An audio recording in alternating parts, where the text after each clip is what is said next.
Bienvenue dans le débat de France 24. De tous les pays d'Afrique du Nord, c'est le seul à avoir maintenu jusqu'à aujourd'hui une totale stabilité dans ses institutions et ses gouvernants, à l'abri des printemps arabes et l'ascension partout ailleurs des partis islamistes. L'Algérie élit demain ses députés. Ce jeudi, plus de 23 millions d'électeurs sont appelés à voter aux élections législatives. Pour quel résultat?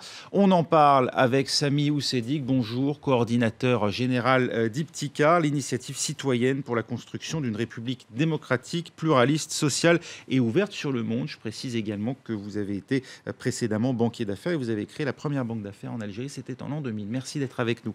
Merci également à Naoufel Brahimi El-Mili, vous êtes politologue, auteur de France-Algérie, 50 ans d'histoire secrète, 1962-1992. C'est paru aux éditions Fayard.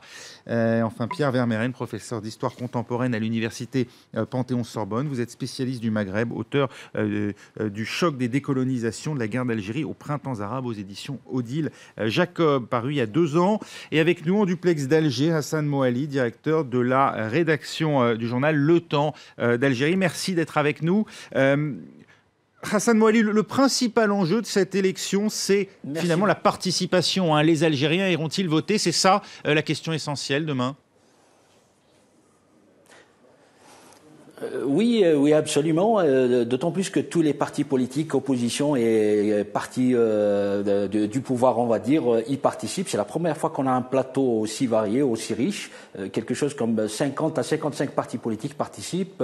Seuls deux partis ne participent pas. C'est le parti de Djil Jadid, nouvelle génération de Soufiane Djilali, et l'autre parti de l'ex-chef du gouvernement Ali Benflis, qui ne prennent pas part à ces élections. Mais pour le reste, pratiquement toutes les tendances sont représentées, les islamistes, les démocrates, laïcs, les nationalistes, tout le monde est là. Donc, pratiquement, c'est la première fois qu'on a un plateau pareil. Maintenant, effectivement, la question que tout le monde se pose ici en Algérie, c'est de savoir est-ce que la population va répondre présente demain au scrutin, parce que c'est vrai qu'il y a un malaise social, les gens se posent des questions par rapport à la situation économique du pays, par rapport à la contraction des recettes des hydrocarbures. Il y a des mouvements sociaux, et donc il y a aussi le rôle des médias sociaux, les réseaux sociaux. Il y a de la colère qui s'exprime, et donc vous avez tout à fait raison de le dire que l'enjeu principal, c'est le taux de participation.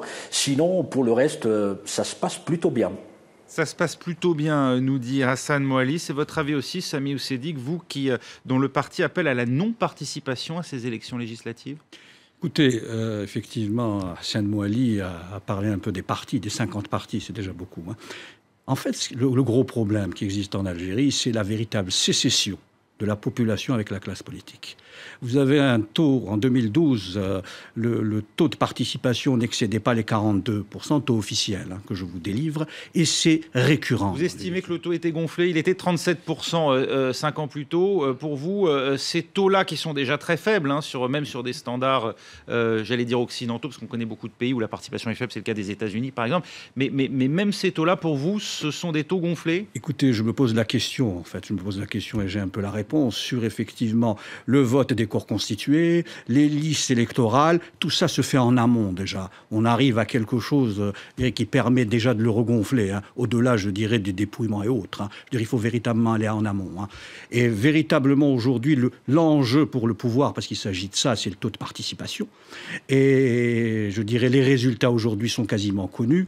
Et ce qu'il en restera, c'est les petits partis et autres qui vont, je dirais, bénéficier de quotas, comme, je dirais, on bénéficie de la rente algérienne pétrolière. Vous voulez dire qu'on arrange le résultat à l'avance? En tout cas, c'est mon sentiment. C'est votre sentiment aussi, Naoufel Brahimi El-Mili? Je nuancerai. Dans beaucoup de pays africains, on fraude par nécessité. En Algérie, on fraude par principe. Et comme il n'y a pas d'enjeu politique, puisque parmi les 50 partis, il y a la majorité qui sont issus de la même écurie.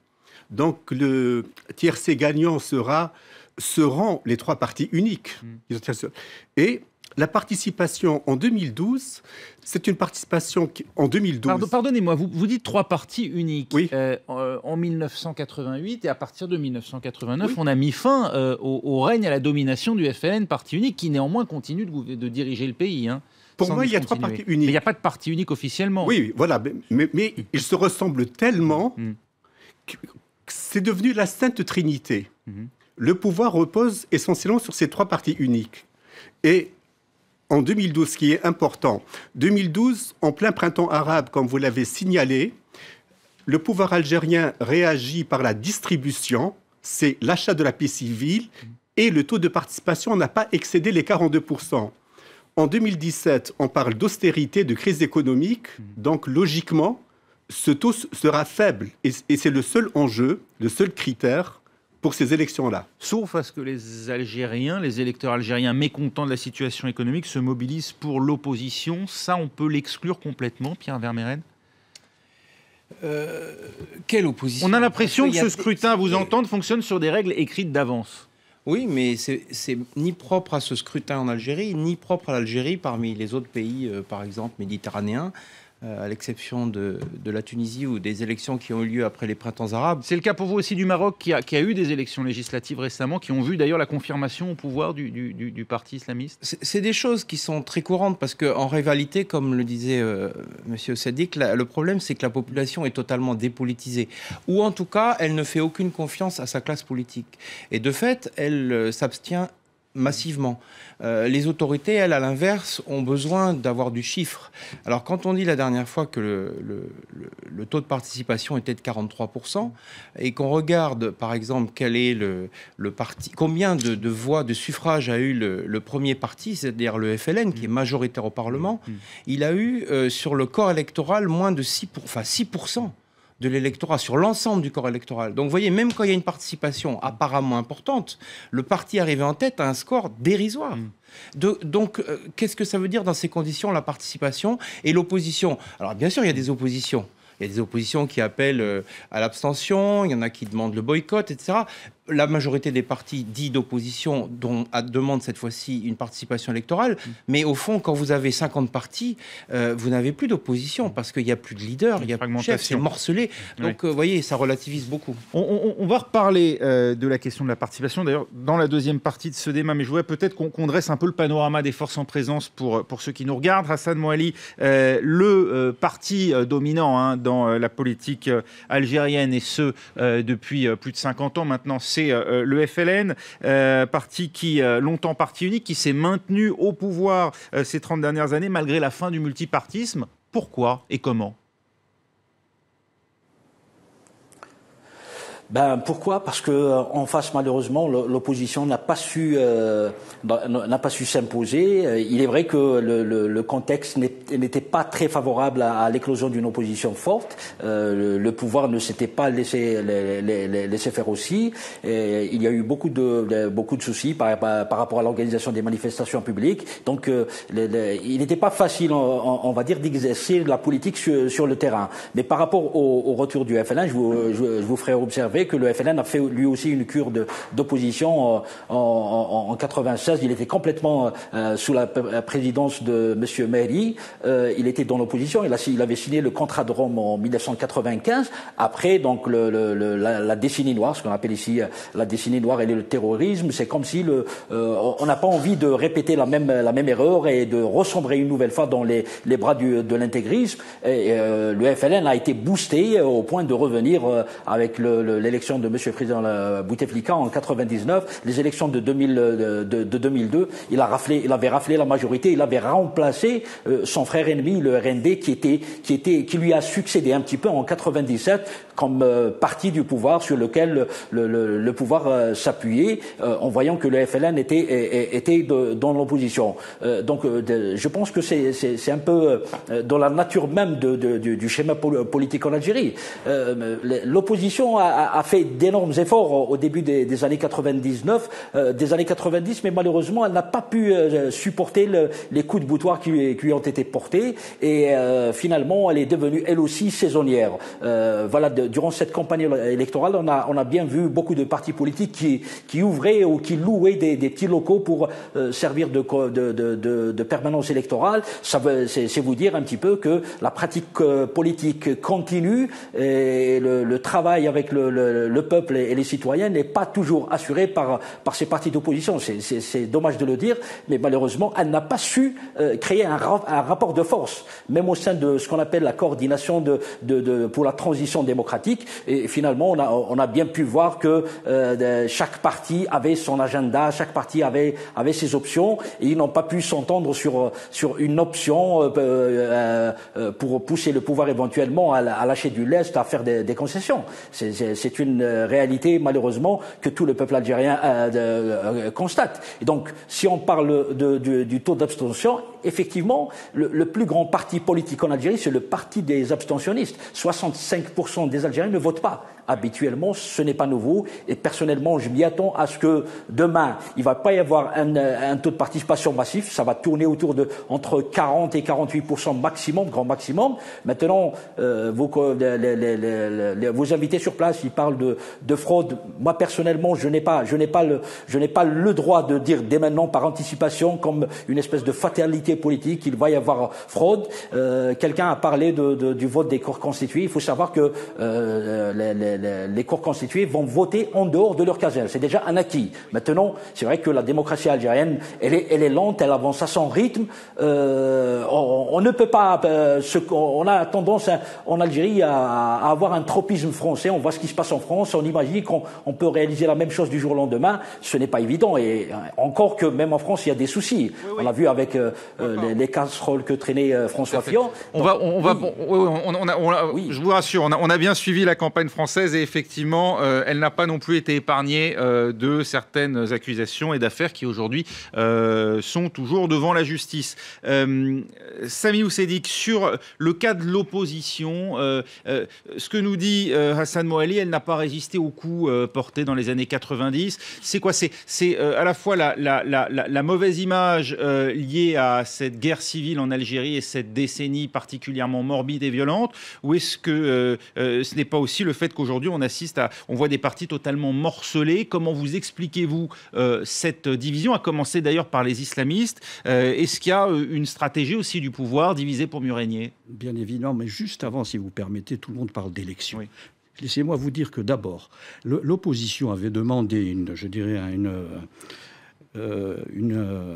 commission de gestion indépendante des élections, ce qui lui a été refusé. Deuxièmement, aujourd'hui, juste avant la campagne, les partis politiques avaient de grandes difficultés à se réunir. Aujourd'hui, les médias lourds sont fermés à ceux qui pourraient dire « nous sommes contre le vote ». Sans compter, je dirais, aujourd'hui, aucun contrôle du financement des campagnes.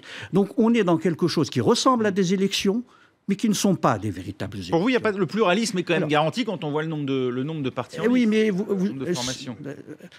Vous parlez effectivement du pluralisme. Il y a un tel morcellement aujourd'hui qui a été voulu par le pouvoir. Il y a des candidatures suscitées par le FLN aujourd'hui? Bien évidemment, les créations de partis, nous en trouvons beaucoup. Et c'est ça qui a morcelé. Et ces élections, si vous permettez, à quoi elles vont servir? Elles vont servir, premièrement, je dirais, à constituer une majorité écrasante pour le futur président. Parce que n'oubliez pas qu'il y a en ligne de mire 2019.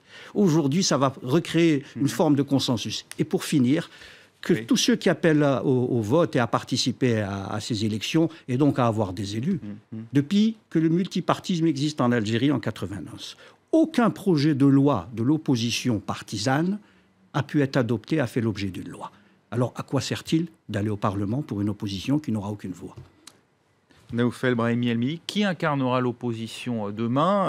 Est-ce que les islamistes, ils ont été laminés aux dernières élections, 62 sièges sur 462, ils se présentent aujourd'hui avec 2 coalitions rivales, et puis une troisième formation qui, elle, semble quand même très proche du président, qui loue en tout cas les qualités du président Bouteflika. Est-ce que demain, ce sont eux qui incarneront l'opposition, ou bien les formations laïques, qu'on connaît d'ailleurs, le Front des Forces Socialistes notamment, qui existe depuis très longtemps sur la scène politique algérienne? Oui. il y a d'abord, je ne dirais pas le islamisme, je dirais le courant religieux, c'est une chose à prendre au sérieux en Algérie. Il y a une religiosité, si j'ose m'exprimer ainsi, qui est très remarquable. Et ensuite, si changement il y a, je fais un raccourci. Il y a... Pardon, vous dites qu'il y a une religiosité, ce courant est à prendre au sérieux. Oui, il n'a pas, jusqu'à présent, obtenu les résultats qu'on a pu observer au Maroc ou en Tunisie. Oui, mais en revanche... Comment vous l'expliquez? Par le spectre des années 90? Déjà, mais dans la vie de tous les jours, la fermeture des débits d'alcool, ce sont des victoires au quotidien. Donc, sur les sujets de société, ils remportent des victoires. Pour le moment, ça leur suffit. Si changement il y a, ça fait 50 ans que les gens qui vont voter, ils sont de moins en moins nombreux, votent FLN.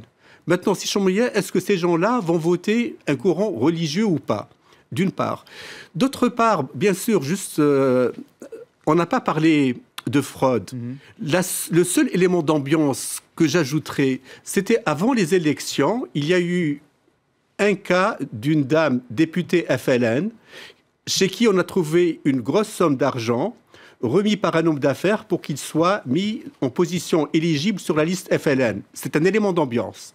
Ça montre qu'il faut en passer par le FLN pour avoir une chance d'exercer des fonctions ou un mandat électif en Algérie?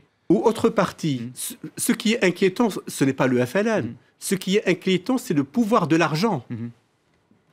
Et que cet argent soit mis là ou ailleurs, c'est cette dynamique nouvelle qui interpelle.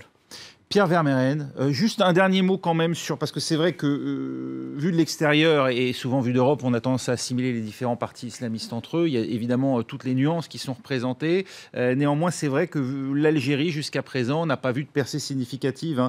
À peine 15% des sièges aujourd'hui au Parlement à des députés se reconnaissant de partis islamistes. D'abord, les élections sont contrôlées. Elles ont été organisées la dernière fois quand même par des experts. Donc, deuxièmement, la religion, elle est dans toute la société. On dit en France qu'il n'y a pas de parti écologiste maintenant parce que l'écologie est partout. Mais en Algérie, la religion est partout. Donc, à l'intérieur du parti du FLN, il y a des tendances religieuses aussi. Donc, c'est pas quelque chose... Et en dehors, parmi les non-votants et les gens qui ne participent pas, parfois pour des raisons religieuses, parce qu'ils trouvent que c'est un compromis avec je ne sais quoi. Donc, si vous voulez, la religion, elle est partout.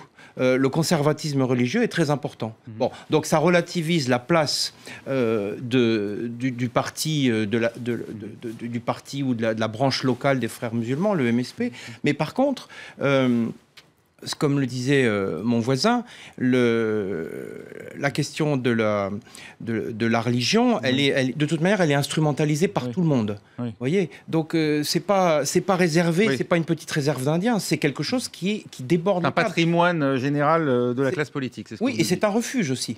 Merci beaucoup. On se retrouve dans un instant. On va revenir, bien sûr, sur les conditions de cette élection et notamment cet inconnu de demain qui semble mobiliser beaucoup, en tout cas, le pouvoir, la participation. Restez avec nous.